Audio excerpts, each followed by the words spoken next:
What is left of Tropical Storm Ordeal is drenching parts of New Mexico. As meteorologist KRQE just said, the rain has been pounding part of the state for the past few days. Yeah, southern New Mexico is bearing the brunt of it. In Doña County and parts of Texas, there have been rescues and evacuations because of flooding. In Ruidoso, more than 3 inches of rain has fallen in the last 2 days alone. Just massive flooding, days and days of rain, lots of saturation, and then of course it gets deep, it gets running.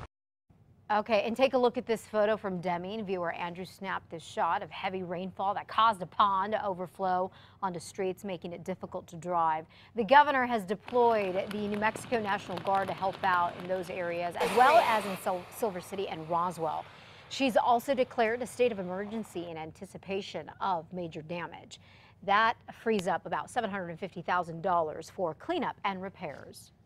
Well, southwest of us, some New Mexicans trapped in Cabo San Lucas because of damage from Hurricane Odile now have some hope they could make it home soon.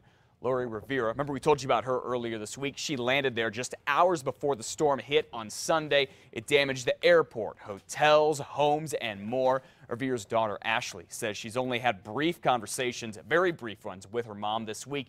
Then yesterday, they both learned that airplanes are being sent by the Mexican government to pick up people there. Those stranded are being told to show up at a pickup point and hope there is space for them on board. Lori tells her daughter that they are being fed rice and beans, but the bottled water is now gone, and it is simply not a safe situation down there. She says there has been looting and a warning for guests to stay inside the hotel. At other hotels, I've seen pictures where people are jumping out of their hotel trying to actually go search for food. So I don't really know what the situation is out there until my mom is able to talk to me longer. Once Lori does get on a plane, she'll be taken to one of 4 other cities in Mexico where she'll have to figure a way out on her own. Meanwhile, federal police, federales down in Mexico, are now vowing to crack down on the lawlessness and restore order to the resort area of Los Cabos. Looting, emptied store shelves, and people unnerved by the gunfire have been lighting large bonfires to go protect their neighborhoods as they face a 4th day without power or running water. Liz. Taking a page out of Nancy Reagan's drug policy, yesterday a federal judge said no to taking up the battle in 2 New Mexico counties over putting poll questions on the November ballot. So now it is up to the state Supreme Court, which is expected to determine today whether voters will be able to weigh in on decriminalizing marijuana. Both Santa Fe and Bernalillo County commissioners want to poll voters about reducing pot penalties on the November ballot, but the Secretary of State, Diana Duran, doesn't think that state law allows poll questions with no legal impact, so she refused to allow the question on the ballot. The state Supreme Court agreed to take the case. Duran actually tried to get the feds to decide, but yesterday a federal judge ruled this is a state matter and put the matter back in the state Supreme Court's hands. County clerks are eagerly awaiting on a decision. We're very anxious and we're very hopeful that we can get our ballots out on time to all of our overseas and military voters.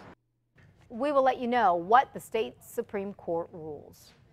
The woman from here in New Mexico who convinced an elderly man in Arkansas that she was a famous country singer is in trouble yet again. Peggy Sue Evers was supposed to show up in court yesterday in Arkansas. Instead, investigators think she is right here in New Mexico.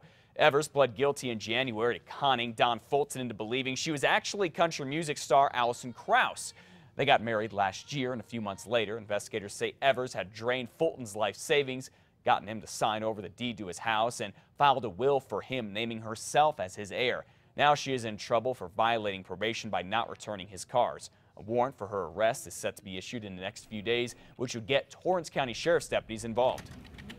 We will start actively working it and working all leads in Torrance County to keep our citizens safe and along with New Mexico. Police say Evers told Fulton that she was the famous country singer, but that she was going by a different name because she was in the witness protection program.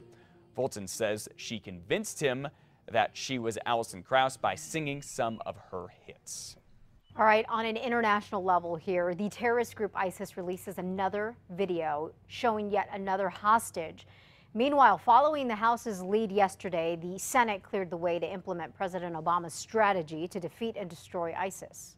Strong bipartisan support in Congress for this new training effort shows the world that Americans are united in confronting the threat from ISIL. All right, but some members of Congress are expressing doubts that this is the right plan. Some lawmakers who voted yes even think the president needs to do more to defeat ISIS. The U.S. is continuing airstrikes against ISIS in Iraq. International partners are stepping up, including France. In Australia, 2 suspects are charged in a foil plot. Meanwhile, as the world forms a coalition against them, ISIS continues its propaganda campaign, as I mentioned, releasing yet another video showing this British journalist being held captive.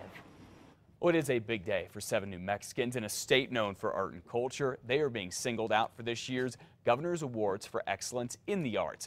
Among this year's honorees, we have Native American musician Robert Mirabel, sculptor Donald Redman, illustrator of The Cowboy Way, Robert Shoefly Shoefelt. Also being honored among major contributors to the arts, Game of Thrones author George R.R. Martin. The honorees exhibition is at the state capitol from 3:30 to 4:30 today. The awards ceremony is at the New Mexico Museum of Art right after that. And if you want to